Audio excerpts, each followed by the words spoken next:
Quero ler uma palavra no livro de João, capítulo 20, a partir do versículo 1.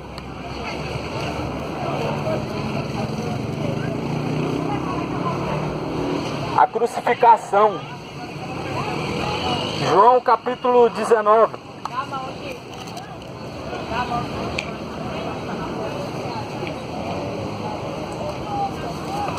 João capítulo 19, versículo 17. A crucificação de Cristo. Uma palavra pouco pregada nos dias de hoje. E nós precisamos nos lembrar que um dia existiu um homem chamado Jesus Cristo, que então ele deu a vida dele em troca da nossa vida, para salvar a nossa alma da condenação. Condenação essa por conta do pecado do homem, porque outrora, em outros tempos, o homem pecava e ele tinha que pagar pelo seu pecado. O homem pecava e então ele era condenado. Mas agora não. Jesus ele deu a vida dele para então salvar todo aquele que nele crê, para salvar todos vós. Mas muitos então têm se esquecido dessa crucificação, desse preço de sangue, a qual Jesus pagou pela tua alma e pela nossa alma. E essa palavra que eu quero ler agora se encontra no livro de João, capítulo 19, versículo 17, que diz assim: levando ele às costas da sua cruz, saiu para o lugar chamado Calvário, que em hebraico se chama Gólgota, onde o crucificaram, e com ele outros dois, um de cada lado, e Jesus no meio. E Pilatos escreveu também um título e pô-lo em cima da cruz, e nele estava escrito: Jesus Nazareno, Rei dos Judeus. E muitos dos judeus leram este título, porque o lugar onde Jesus estava crucificado era próximo da cidade, e estava escrito em hebraico, grego e latim.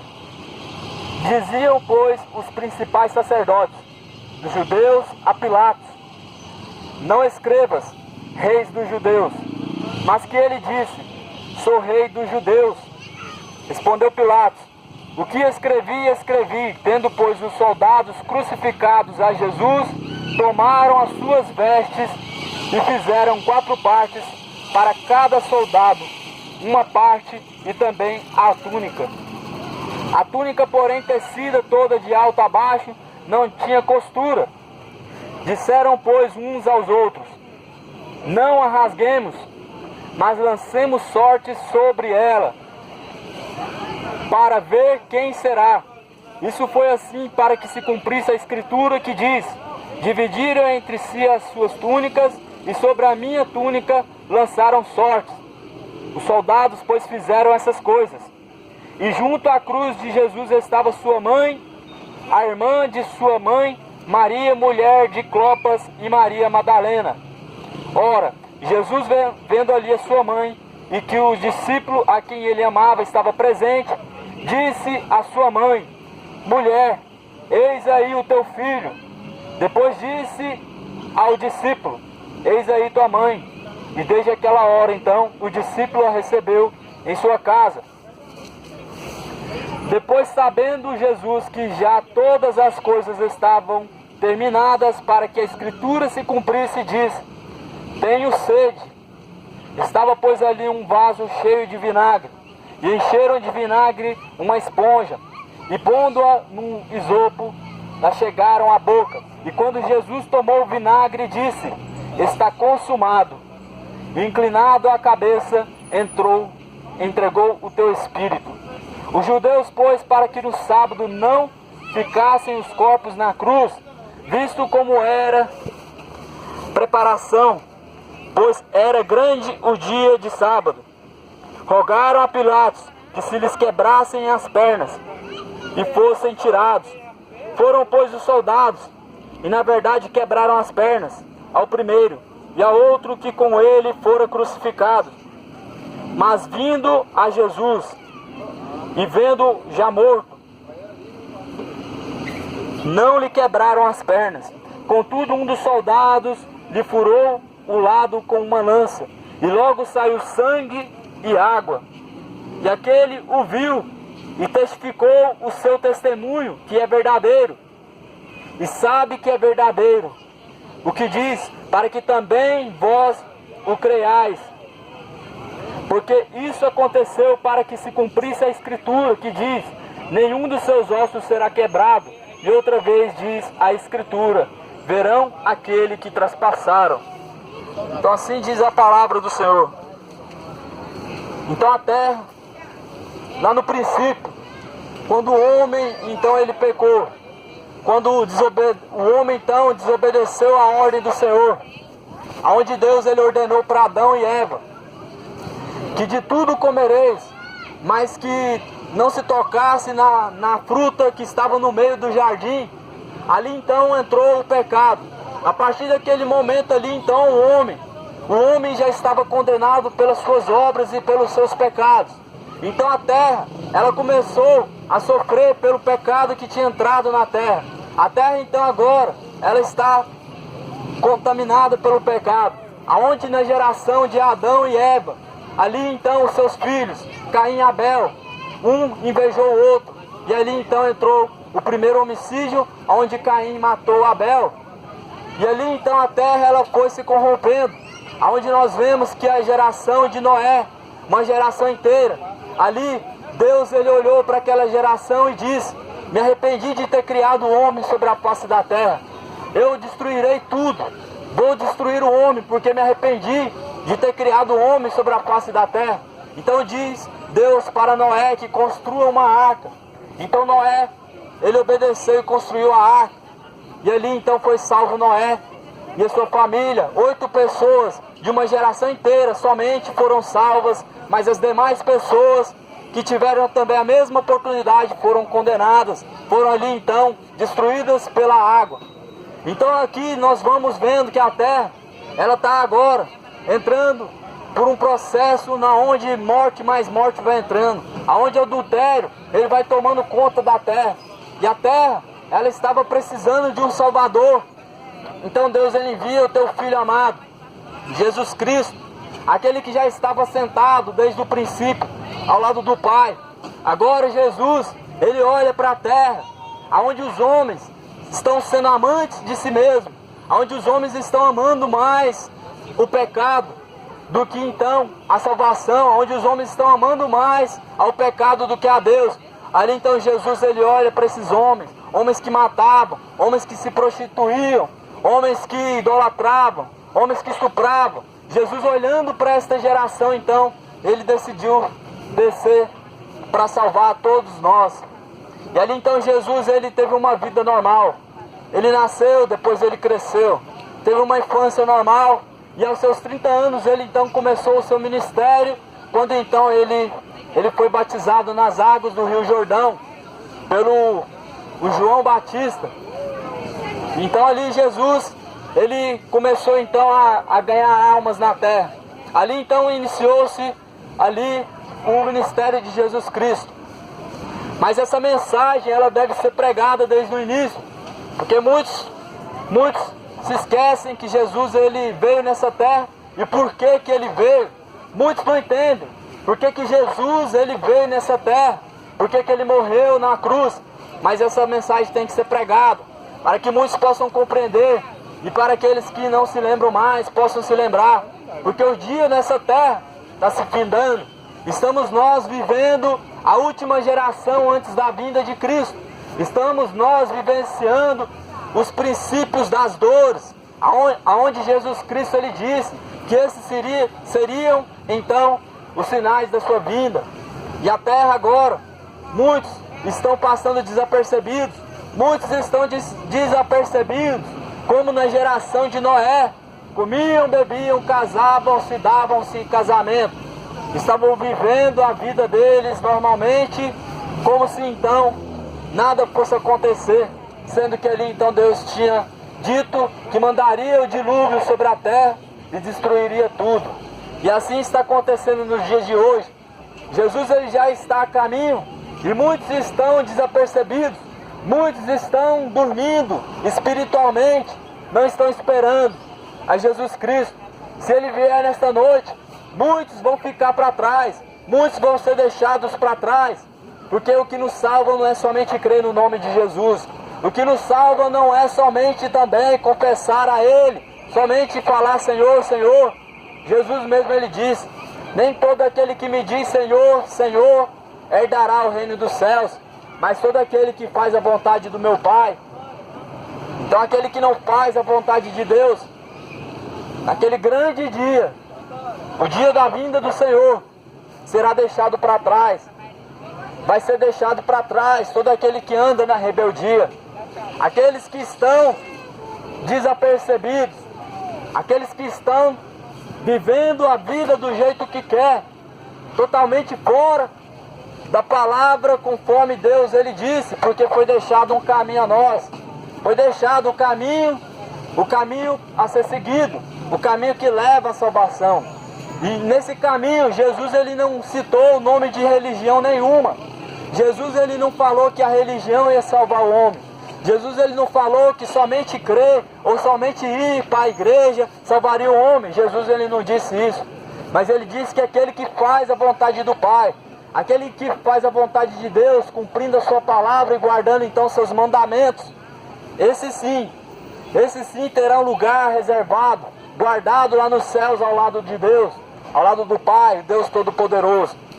Então, Jesus agora, ele cumpriu seu ministério aqui na terra.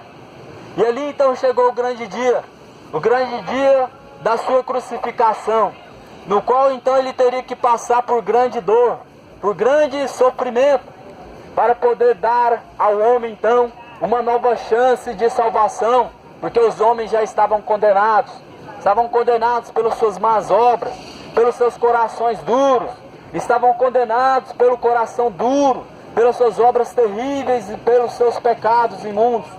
Mas agora chegou o grande dia no qual Jesus então ele foi crucificado. Então ali os soldados romanos, eles pegaram Jesus pelo braço. Ali então eles conduziram ele até a sua cruz, a crucificação. Naquela época a cruz era uma condenação para os malfeitores. Todo aquele que matava, aquele que estuprava, fazia as piores coisas, eles então tinham uma condenação de cruz. Eles então eram condenados à crucificação. Ali então Jesus, ele sendo Deus, ele então tendo curado, tendo salvado, tendo feito maravilhas, ele foi colocado no meio de dois malfeitores ali na cruz, sendo que ele não era nenhum malfeitor, ele só tinha feito boas obras. Então ali nós vemos a perversidade do coração do homem. Então ali os soldados romanos, eles pegaram pregos, eles então pegaram aqueles pregos e fixaram os pregos nas suas mãos. Ali eles traspassaram o nosso Senhor Jesus com pregos nas mãos, pregos nos pés, prendendo ele naquela cruz. E naquele momento ele então encolhendo suas mãos de tanta dor que ele estava sentindo. Quem sabe ali ele então fechava sua mão, segurando aqueles pregos com as mãos, aquele prego traspassado nas tuas mãos, e o sangue descendo pela tua cabeça, aonde então os soldados tinham colocado uma coroa de espinho na cabeça de Jesus Cristo. Eles colocaram uma coroa, simbolizando que ele era o rei dos judeus, mas a coroa não era uma coroa de ouro, era uma coroa de espinho. Nos dias de hoje os homens dão coroas aos reis, às rainhas, aqueles que eles tanto idolatram, aquele que eles tanto admiram, mas ao nosso Senhor não. Ele recebeu foi uma coroa de espinho na cabeça, furando o seu tecido capilar, aonde ali então o sangue ele descia pelo seu corpo inteiro. Quem sabe ali então nos pés da cruz formava uma poça grande de sangue, aonde então se por acaso ele caísse, ele então se afogaria naquele sangue que estava ali. Mas essa palavra ela tem que ser pregada, porque muitos não sabem o tanto que Jesus ele sofreu na cruz, o tamanho da dor que ele sentiu, para então ele ser desprezado, para então ele ser ignorado, para muitos então zombar da cara dele, para que muitos então venham desprezar. Muitos às vezes então acabam tropeçando e acabam então xingando, porque a dor é grande, mas não sabem que dor terrível foi a dor do nosso Senhor Jesus, tendo pregos enfiados no seu pé e na sua mão, tendo a cabeça perfurada por espinhos. E no momento em que ele conseguiu falar alguma palavra, ele pediu água porque ele estava com sede. Ali os soldados ali, com seu coração tomado de perversidade, eles pegaram uma esponja e então eles ensoparam a esponja no vinagre. Eles levaram a esponja cheia de vinagre até a boca de Jesus Cristo, e ali então ele deu um grande brado e disse: está consumado, está consumado. Então naquele momento ali, Jesus, após ter sentido terríveis dores, após ele ter sido humilhado, chegaram a cuspir nele, chegaram a caluniar ele. Ali então ele disse: está consumado. Ali então ele colocou o fim. Ao seu lado direito estava um bandido, um ladrão, que tinha matado, tinha feito coisas terríveis. Ao outro lado estava outro malfeitor. Então um começa a dizer para Jesus Cristo: se tu és o Filho de Deus, então desce daí. Porque não desce daí e salva a si mesmo e não nos salva? Salvou o mundo todo e agora não pode salvar a si mesmo?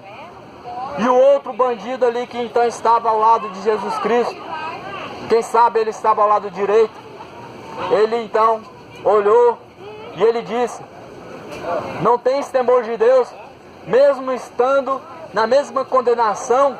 Não tens temor de Deus? Então ali aquele bandido que estava crucificado ao lado de Jesus Cristo, ele diz: Senhor, lembra-te de mim quando estiveres no teu paraíso. Então Jesus ele diz: ainda nesta noite tu estarás comigo no paraíso. Então ali nós vemos que a misericórdia e o amor de Cristo, ele é tão grandioso, porque ali naquele momento, aquele bandido que teve a sua vida inteira matando, roubando e fazendo coisas terríveis, naquele momento quando ele teve temor de Deus, e ele então se arrependeu e pediu misericórdia de Deus, ele teve salvação. Jesus então ele salvou aquele malfeitor, Jesus salvou aquele ladrão que estava pendurado numa cruz ao lado dele. Então nós vemos que Jesus, a misericórdia dele é grande. Ele não veio para aqueles que se dizem ser religiosos, aqueles que estão bem. Jesus ele não veio para pessoas boas, mas sim para os bandidos. Jesus ele veio para aqueles que necessitam. Ele veio para os enfermos e não para os sãos. Os sãos eles não necessitam de médico, mas sim os enfermos. Então Jesus ali, ele salvou aquele bandido que estava crucificado ao lado dele, porque ele teve temor de Deus, e ele então se arrependeu, ele reconheceu que ele era um pecador, ele reconheceu que ele tinha roubado, tinha feito as piores coisas na vida dele, mas que ele precisava de Deus, que ele precisava então da salvação da alma dele, e Jesus salvou ele. E nessa noite, então, diante dessa palavra, nós vemos então que se o homem se arrepender das suas falhas, reconhecendo e então confessando diante de Deus e permanecer no caminho estreito, permanecer no caminho da justiça, ele será salvo. O caminho é estreito, e o homem que permanecer nesse caminho até o fim e se arrependendo das suas falhas e dos seus pecados, será salvo. Jesus ele veio para os enfermos, ele veio para os pecadores. Ainda há uma esperança para aquele que matou, aquele que já roubou, aquele que já fez as piores coisas nessa terra e que agora olha e diz que para mim não tem mais jeito, pois eu já estou perdido. Jesus ele veio para esse. Não existe mais saída, não existe mais salvação, somente para aqueles que então estão lá agora no inferno, aqueles que já receberam então a sua condenação, estão lá no inferno. Para esses não tem mais esperança, mas para cada um de vós que ainda tem vida e que está aqui agora, ainda há uma esperança. Por isso busca a Deus, enquanto se pode encontrar. Invocai a Ele enquanto Ele está perto, enquanto Ele pode te ouvir. Porque Jesus, Ele morreu para te salvar. Jesus, Ele morreu para dar salvação à tua alma. Mas Ele não veio para te dar riqueza, não. Jesus, Ele pode sim dar uma vida boa para todos nós nessa terra, mas do que adianta ganhar o mundo? Do que adianta ter uma vida boa nessa terra e perder então a salvação da tua alma? A salvação é muito mais importante do que ter muito dinheiro no bolso, do que ter uma casa boa, do que ter então um carro, do que ter status nessa terra. Porque então você pode passar 100 anos vivendo bem nessa terra. Você pode ter tudo do bom e do melhor. Mas se quando pedir a tua alma, e a tua alma agora, ela então está lá sendo atormentada no inferno, do que adiantou todo esse dinheiro na terra? Do que adiantou então cobiçar, ter muitas riquezas e agora tendo a sua alma e o seu corpo em chamas, tendo seu corpo ali então sendo rasgado por demônios? Do que adiantou ter uma vida boa na terra, sendo que a tua alma você perdeu ela? A vida nessa terra é passageira. O nosso corpo um dia ele há de tornar para a matéria da terra, para o pó da terra da onde ele veio. Mas a tua alma não. A tua alma ela tem um destino e a tua alma ela é eterna. Por isso então nós temos que cuidar da nossa alma, porque ela é eterna. O lugar para onde ela vai, seja no céu ou seja ela no inferno, vai ser eterno. Por isso nós temos que nos preocupar, enquanto ainda nós temos tempo o suficiente nessa terra. Temos que preocupar para onde está indo a nossa alma. Temos que nos preocupar para onde está indo a nossa alma. Porque se pedirem a tua alma nessa noite, quem virá para buscar ela? A quem está reservada a tua alma? Não se esqueça que então Jesus, Ele sofreu grande dor. Sofreu grande dor para te dar salvação. Mas nos dias de hoje nós temos percebido que muitos têm trocado então a salvação por ter vida boa na terra, por ter muito dinheiro, por ter carro, por ter dinheiro e casa, tudo que essa terra tem para oferecer. Muitos têm trocado a sua vida, a vida eterna, têm desprezado a salvação para ter vida boa nessa terra. Estão vendendo a tua alma. Se pedirem a tua alma nesta noite, para onde ela irá? Buscai as coisas celestiais, buscai o reino de Deus em primeiro lugar e a justiça, e as demais coisas Ele vos acrescentará. Ele vos acrescentará. Aquele que buscar ao reino de Deus em primeiro lugar e a justiça, Deus Ele vai acrescentar tudo que você precisa nessa terra. Não precisa ficar preocupado se vai ter muito dinheiro ou se amanhã vai ter o que comer. Não precisa se preocupar se amanhã você vai ter condição de pagar a tua dívida. Porque se você for fiel a Deus, se você então praticar a tua justiça, Deus Ele vai cuidar. Deus Ele vai cuidar de vós. Ele há de providenciar o sustento. Ele há de providenciar o dinheiro para pagar as dívidas e para suprir todas as nossas necessidades. Porque a palavra de Deus ela diz: até os pássaros que não plantam, os pássaros eles não plantam e não colhem, e eles têm o seu alimento. Quanto mais o Filho de Deus, Deus ele não cuidará de vós. Porque a Bíblia ela diz que nós somos muito mais importantes do que os pássaros que estão no campo. Os pássaros eles não pedem nada para Deus. Eles não plantam, não colhem. Eles não plantam, mas eles colhem. Quanto mais vós que são a criação de Deus, Deus ele não cuidaria de vós. Por isso busca em primeiro lugar a Deus e a tua justiça, porque as demais coisas Ele acrescentará. Deus ele sabe a necessidade de cada um de vós e Ele há de trazer, Ele há de suprir a cada necessidade de cada um. Busca em primeiro lugar a salvação da tua alma. O tempo nessa terra está se esgotando. Nós estamos vivendo a última geração antes da vinda de Cristo. Muitos não estão percebendo, porque o Deus desse século cegou-se o entendimento dos incrédulos, para que não resplandeça a luz do Evangelho. Nós estamos vivenciando o princípio das dores nessa terra. Muito em breve, o anticristo, ele tomará o teu reinado. Muito em breve o anticristo, ele vai dominar sobre essa terra. E nós temos que estar preparados. Temos que estar preparados, porque a terra agora, ela está entrando para a grande tribulação, a qual Jesus ele diz, na grande tribulação vai ser tempo de muito derramamento de sangue, muitas pessoas morrendo por confessar ao nome de Cristo, vai ser uma grande perseguição. Por isso então nós temos que estar preparados, temos que estar firmes na rocha que é Jesus Cristo, porque os dias se aproximam, o tempo é breve, o tempo é breve.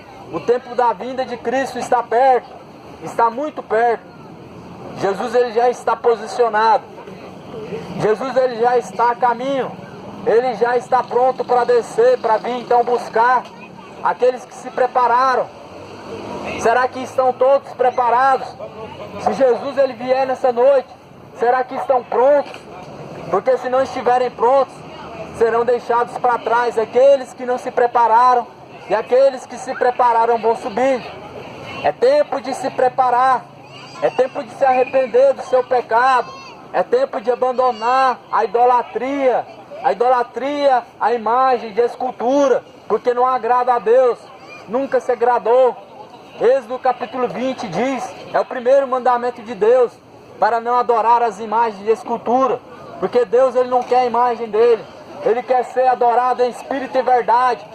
Deus ele está procurando verdadeiros adoradores nessa terra, mas não está encontrando. Ele só está encontrando homens que então vão até a Ele para pedir dinheiro, para pedir vida boa. Só vão atrás de Deus quando precisam, quando tem necessidade, quando passam por problemas e lutas. Vão atrás de Deus, mas quando tudo fica bem, se esquecem daquele que te abençoou. Acabam se esquecendo e voltando as costas para Deus. Busca a Deus. Busca a salvação da tua alma, porque o tempo está se findando. O tempo é breve. O tempo é muito curto. Buscar-me-eis e me achareis. Mas quando me buscardes de todo o vosso coração, quando buscar a Deus de todo o coração, verdadeiramente, encontrarão Ele. Mas enquanto estiverem buscando a Deus com interesse, não vão encontrar. Enquanto estiverem buscando a Deus somente com interesse, naquilo que Ele pode oferecer, não vão encontrar a Ele. Mas no dia que buscar a Ele verdadeiramente, encontrarão. Invoca a Deus enquanto Ele está perto, porque Ele pode te ouvir. Busca a Deus enquanto Ele está perto e pode te ouvir, porque vai haver o grande dia. Vai haver o grande dia em que muitos vão clamar por misericórdia, vão querer ouvir a palavra de Deus, mas não vão mais ter oportunidade de ouvir a palavra, porque está se findando o tempo nessa terra. Muito em breve, o Espírito Santo de Deus ele vai embora. Está se findando o tempo e muito em breve Jesus ele vai vir para buscar os seus. O Espírito Santo de Deus ele vai embora e ele vai levar o que é seu. Aquele que tem o Espírito Santo, ele vai embora dessa terra, junto com o Espírito Santo. Mas ao que não tiver o Espírito Santo será deixado para trás. Quando Jesus ele conta a parábola das 10 virgens, as 5 virgens eram as 5 virgens prudentes, eram as que tinham o Espírito Santo. As outras 5 eram as que não tinham o Espírito Santo, por isso elas ficaram. Mas as 5 virgens que tinham o Espírito Santo, elas foram levadas para Deus. Então busca o Espírito Santo, busca a verdade, e a verdade ela vos libertará. Muitos estão sendo enganados nos dias de hoje, muitos estão sendo enganados com o falso evangelho, estão ouvindo um evangelho falso nos dias de hoje, aonde esse evangelho tem enganado a muitos. Mas Jesus ele diz, conhecereis a verdade ela vos libertará. Por isso nós temos que buscar ter conhecimento da palavra de Deus, que é a verdade, para que nós possamos então ser libertos